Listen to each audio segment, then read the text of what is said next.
Brenda. Yes. Yeah, here? that's my name. We're here in New York City. Yeah, I came here in January. You're sleeping right here on Right. the streets on 7th Avenue. Yeah, I feel safe here, and there's always people around, and it's lit up pretty well. And if it rains or the weather's bad, I can go into Penn Station. So what happened? Well, my life was pretty good, actually. I thought I worked 35 years. I graduated college, but in 2011, I entered a bus in San Diego, California. And as I stepped into the bus, someone stepped out of the bus, but the driver was looking at the man stepping out of the bus, saying goodbye to him. Didn't know I stepped in the bus, so when he moved the door to take off, he knocked me down. I wasn't hurt yet. It was when he floored the gas pedal.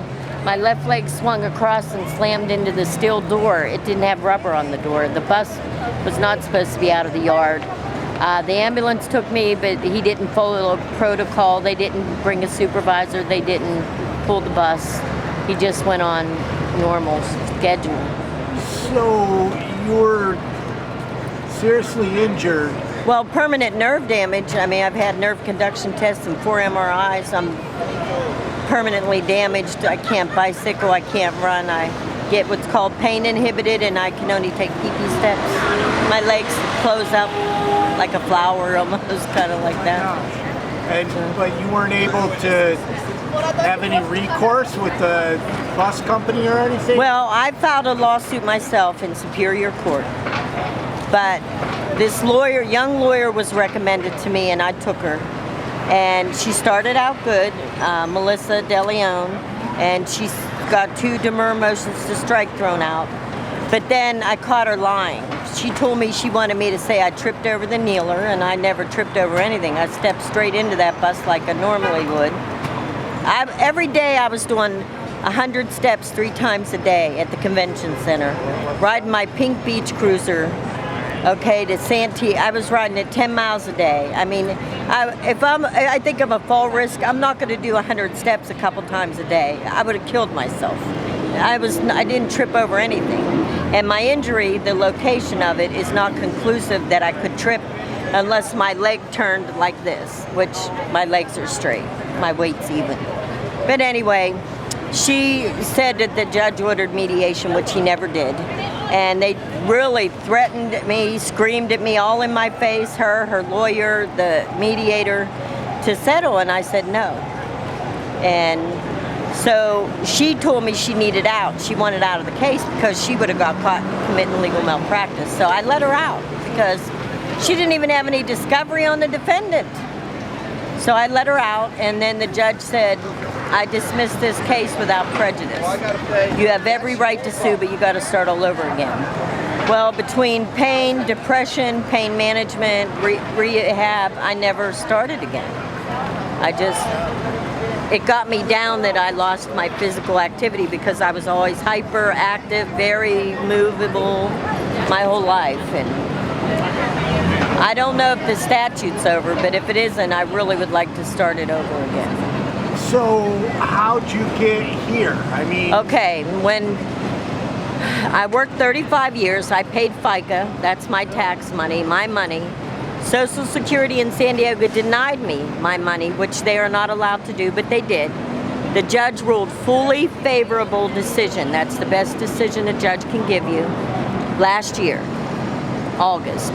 So I came back to Pennsylvania to get on a senior housing building to get in, so I'm not homeless anymore because it's a 30-year check. But it's under renovation. They're going to house this year from August to December. I'm on the list, praying I get in. I call them, they know my number, they know where I am. That's what I'm trying to accomplish, is get in housing, not being homeless anymore, going back to normalcy. In the meantime, I went to San Francisco, Social Security, and I said to them, I want my SSD. You can't deny me. And he said, yeah, you have SSD money, apply. Well, I'd already applied in 2012. The judge gave me back to 2010. They should have gave me a check for 7 years retro. But they didn't give me anything. So I reapplied like he said. Well, didn't know what happened all these months. My money's not right, and I'm not SSI, which they're giving me SSI. They lowered my check a couple $100 from California. So you are getting disability? No. Oh, you're not getting anything. No, I'm getting SSI, but I'm not SSI, I'm SSD, a big difference. So New York said to me, we'll fix it. But they sent me a letter a week ago saying that the worker in California at San Francisco, where the judge said fully favorable and he should have put my money through, he X'd it out and he said she's not disabled. He's not allowed to go over the judge's head. He's a regular worker, and they're investigating what happened. They told me so far that's what happened. I know. They owe me a lot of money. If they wait a minute, I had talked to a woman to buy a $38,000 RV, a beautiful $100,000 RV. This couple used. She was handicapped. It's all handicap accessible. They moved to Hawaii. They were selling it. I would have not been homeless. I would have had my retro money. They owe me like $80,000. And they didn't give me shit. They didn't give me my money. And he told me, I said to him, you worked 35 years and paid FICA. I'm SSD. He goes, if you don't sign this paper for SSI, you're not getting any money. So I signed it under duress because I went 7 years with no money. I needed money. So do you have any income now? I get SSI, but I'm not SSI. $750. Right. Yeah. But $750 isn't enough. You can't live anywhere in New York for it. And Or food's San very Diego. expensive. No, San Diego waiting list is 5 or 10 years just to get a studio. They don't have any there. It's all for millionaires, you know. It's 720 isn't going to give you a place to stay. no, and San Diego paid $980, which is what SSD would pay. So you sleep out here on the sidewalk. I'm 60 years old. I worked 35 years. I'm a college graduate. I have no record. I have never been arrested or accused of anything, and I sleep on the sidewalk. And that's what America's doing to senior citizens. Now, why here? I know you said you feel safe, but why does this make you feel safe? Well, because Modell's is open till late. Penn Station's open 24 hours a day. If it rains, I could go inside. If I need a bathroom, I could go inside. There's always someone, that restaurant's, McDonald's open 24 hours. That restaurant's open very late. So there's always people through here, around You here. feel I sleep safe very with the well. people? I live on my faith in Jesus. I sleep very well. Do you feel safe with the people around all the time? Yeah, I do, yeah. Because I've often wondered, sometimes homeless people pick places to sleep that are very public, and I Yeah. think it's because that gives them security. Yeah, I mean, no, I know some that prefer seclusion that would go in a dark alley where there's no one, but I prefer, it's lit up and it's a popular place, and there's people going to the train station all night long and eating and shopping, and you know, it's a busy area. I like it here. What's your future like? Well, I'm hoping to get my housing and just go back to normal life, but I'm sort of torn a little bit. I'm having a difficult time where I rolled with the punches and I let a lot of people wrong me. The government wronged me. They cheated me out of my money, and I'm getting a little bitter now, and I'm praying that I don't do that, go the wrong way. You know. It's easy to get cynical and bitter out here. Well, I should have never been homeless, and everyone in San Diego said that and knew that. And, you know, I should have had justice in the courtroom. I heard the lawyer was the bus driver's cousin, and she probably was. That would be so San Diego. No, it's everywhere. I had a law case once that, you know, the deals are made behind the scenes. And Well, the judge did the right thing, though. He dismissed it without prejudice and said, I see your injuries, you have every right to sue. He's the only one that did the right thing. But I have to give him that, he did.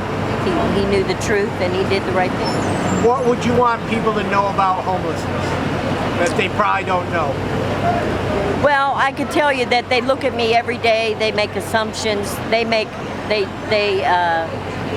they're the jury and the trial, and they judge you every day, all day long. They make assumptions. I've had women say I wear lipstick. I do wear lipstick. You know, if you're that petty in New York and you're the capital and you're all that, and you care that a homeless woman wears lipstick, I feel sorry for you.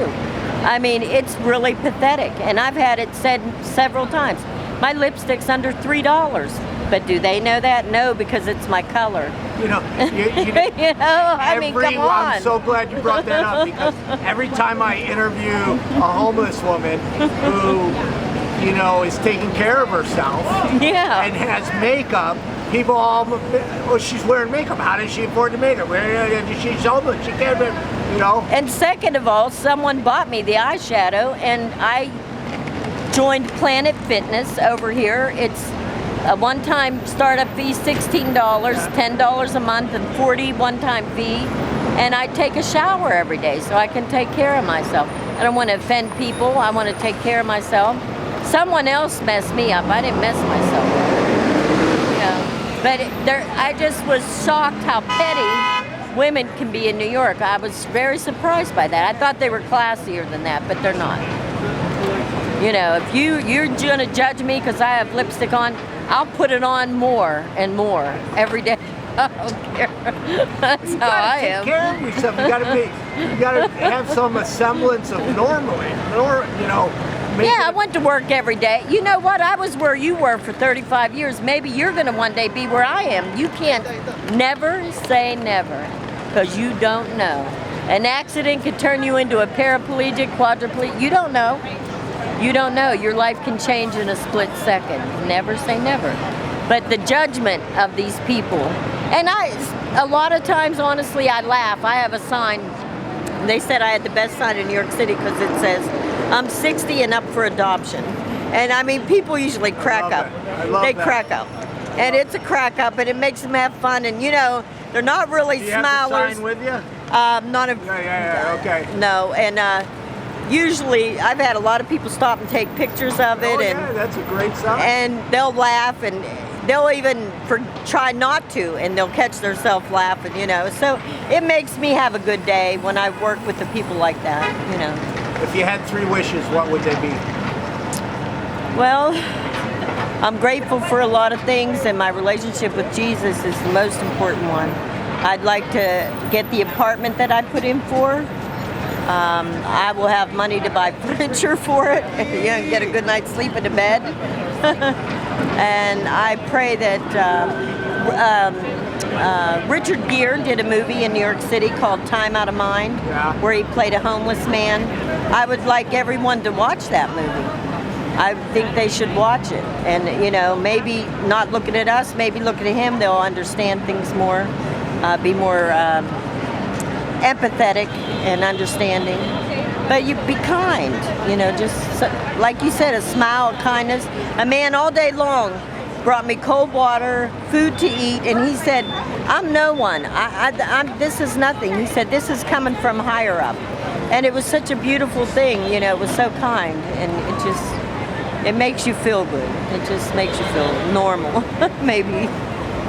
Well, thank you very much for talking to me. Yeah, and thank you very much. Appreciate it. Hope I wasn't too harsh, but I was very honest.